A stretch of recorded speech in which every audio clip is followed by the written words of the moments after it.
Hello, okay. In the exam, as you know for Unit 3, you're going to have to answer some comparative questions, i.e. comparing the USA and the UK. So what this little PowerPoint and explanation is going to do is hopefully just explain to you how to do these questions. You will notice in your booklet on Constitution at the back, I've got a little section on comparative theories, comparative questions. So I'm going to talk through how you answer these sorts of questions. So the basics then for these questions are, in the exam, you have to answer 2 comparative questions. Each of them is worth 12 marks. So this is worth 24 marks in total. In section A, you have, I should say have, not has, you have a choice of 2 comparative questions and you do one of them. And then section B has got 1 comparative question, which is compulsory. There is no choice. This particular question will require a comparative theory to be used. Now we'll talk about that a little bit later on. So the section A, this is the bit where you have a choice of questions. This here is a typical type of question which you might get for this area. Examine the ways in which the US and UK constitutions are different. Okay, you might get it, examine whether the US constitutions are similar. Okay, examine the factors in which the US and UK constitutions are able to be amended. They're the types of questions you will get.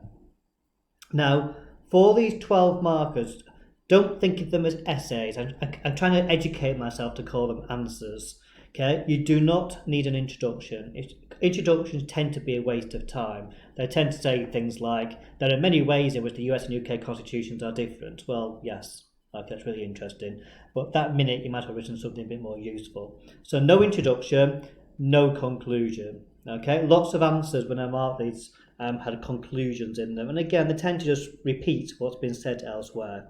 So what you are looking for are basically 3 paragraphs, each one doing a comparison.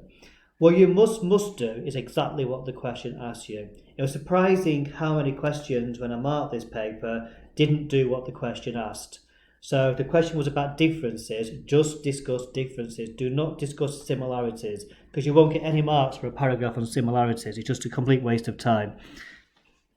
So concentrate on exactly what the question is. If the question is asked for differences, just discuss differences. If the question is asked for similarities, just discuss similarities. If the question is asked for factors which explain something, just discuss the factors which explain whatever it is. Okay, you're looking for 3 paragraphs, and each paragraph needs to deal with one, in this case, specific difference, or one specific similarity if the question wants similarities, one specific factor or something if the question is asking for factors. We should just discuss one specific thing which the comparison can be made. And as I said, 3 paragraphs. Within each of these paragraphs, you need to contain comparison between the US and UK within the paragraph. Do not have one UK paragraph, one US paragraph. They tend not to work, they tend not to be very comparative, and you'll probably get 3 out of 12 if you do it that way. Have the comparisons within the paragraph. And for that, use comparative words. A good one to use is both to start off a paragraph. Both the US and UK constitutions are different in how they are amended. Both the US and UK constitutions are different from their origins. Whatever it is, okay? A word like both. Other words you can use are things like whereas, if it's a different one, in contrast to, or just plain old this is different to. If it's a similarity type of answer, this is similar to, both the US and UK constitutions are similar in the way they do this, those sorts of phrases. You also need to have within the paragraph both US and UK examples. And again, it's good to do them in a comparative way. This is the example from the USA, which compares to this example from the UK. So I suppose in many ways, don't do half your paragraph in the US and half in the UK. You want to kind of blend them in a bit. Now, both the US and UK do this. The US has this example, the UK has that example. So try and get them blended in. Try not to have them as like 2 halves of a paragraph. Okay? Now, this is an example of a paragraph I've just written based on this question, and I've done it on amendments because we've been doing that recently. So if you look at my paragraph here, you can hopefully see some of the detail in here which you need, and also the comparison.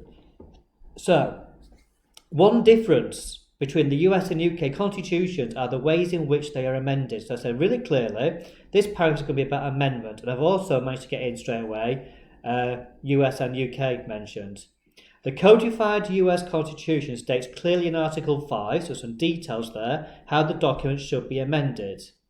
In the UK, by comparison, so there's a comparative phrase, because the Constitution, which I spelled wrong, is uncodified, there is no clearly stated formal method of amendment. So here we've got the US Constitution is formally amended by Article 5. The UK Constitution, in contrast, does not have a formal amendment process. So there's a clear difference there within these first three sentences. Unlike the UK Constitution, which is usually amended by statute law with a simple majority in the House of Commons, this is not the case in the USA, a comparative phrase, where supermajorities of 2/3 are required in both chambers of Congress. Now I'm explaining this difference. This means that the UK Constitution can be amended easily by a government which does not have 50% popular support. For example, the Blair government after 1997, which were able to pass the Scotland and Wales Acts. So there's my UK example of an amendment being made with minority popular support, being made quite easily. In contrast, so in comparison, the Equal Protection Amendment of the US Constitution first started in 1923, and despite getting congressional approval in 1973, was only just made the 3 states threshold in January 2020. So again, I've got a UK example comparing it to a US example, and again, notice the detail. Then the final sentence, therefore it is clear, which is, as you know, is one of my favourite phrases, a clear difference between the US and UK constitutions can be amended is the speed and nature by which the amendments are made. So can you see in that paragraph there's comparisons all the way through. I've compared at the beginning why the amendment process is different. I've then said how it's different in both countries. I've then given a detailed example from both countries, and then I've wrapped it all up at the end and said, therefore, this is a clear difference in the Constitution. That is how you need to do your paragraphs. That would get you 12 out of 12 as long as you had 2 more of a similar kind of nature. Okay. This should say section B at the top, not section A, I've just realised. The section B area, this is the compulsory question, should say, it'll start out with the word analyse. Analyse the ways in which the US and UK constitutions are different. So it's the same question, got the word analyse in there. It will also say in italics underneath, you must use at least one comparative theory. Just like the other question, okay, no introduction, no conclusion. Just like the other question, exactly what the question asks, i.e., and this one just discuss differences. Just like the other question, 3 paragraphs, each discussing a particular difference, each comparing it within the paragraphs, all exactly the same. The difference is, though, is that you must contain in at least one paragraph a comparative theory to help explain the difference in this case, or the similarity, or the factors, or whatever the question is asking. Now, these theories, don't get too hung up about them. You're not going to write like a whole paragraph explaining one of these theories. You just need to show the examiner you know what these theories are. The Jenkins book in the end of the Constitution paragraph has a nice bit about comparisons with the UK, and he's got a little table with explaining these comparisons. I think it's also in all the other chapters as well, which is also all on Teams. So, do have a look at it. So I think it's on page 415, does quite a nice job. But basically, rational theory basically means that the actions of individuals within a political system are governed mainly by self-interest. So, for example, US and UK politicians might vote a certain way in Parliament in order to please their constituents, especially if it's near an election because they want to get re-elected. They might vote a different way because they want to get promoted by their parties to more leadership roles. So rational theory is basically politicians acting in a selfish way, to boil it down. Structural theory, oops, gone back now too much, is basically where institutions or politicians act in a certain way because of the way which they've been set up. The way their structures are makes them behave in a certain way. So, for example, a structural difference between the US and UK constitutions are the fact that one is codified and one isn't. And because of that, one's more easy to amend than the other. And then cultural theory, which is, I think, the harder of the three. This is one where groups or politicians or parties or, I suppose, even institutions really, might be affected by the cultural background of the country or by some kind of shared beliefs which people tend to have. So the USA is culturally keen on having guns because they fear tyranny, and this might explain why they're more in love with guns and don't want to get it out of their constitution, unlike UK citizens. Now, for a section B answer, you need to have at least one theory in at least one paragraph. It does not need to be in every single paragraph. You do not need to have a paragraph on one, a paragraph on the other theory, and a paragraph on the third theory. You can just probably use structural theory.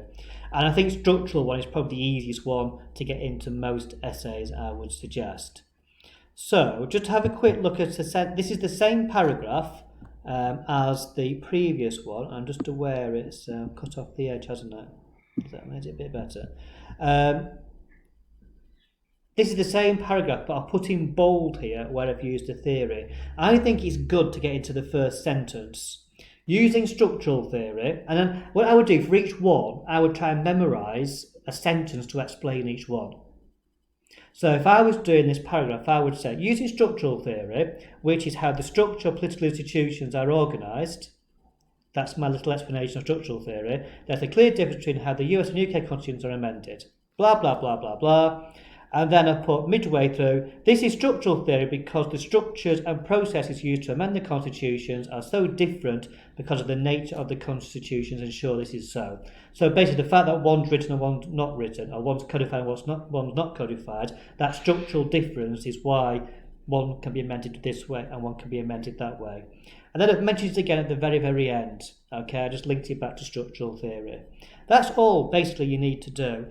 Students do sort of get a bit hung up about these theories and get the knickers in a twist about them. And to be perfectly honest, you can get 8 or 9 out of 12 without mentioning one of these theories.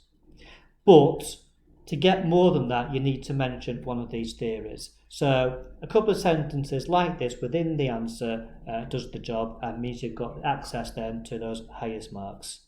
Okay, so that in a nutshell is how you do these comparative theory questions. It's as simple as that.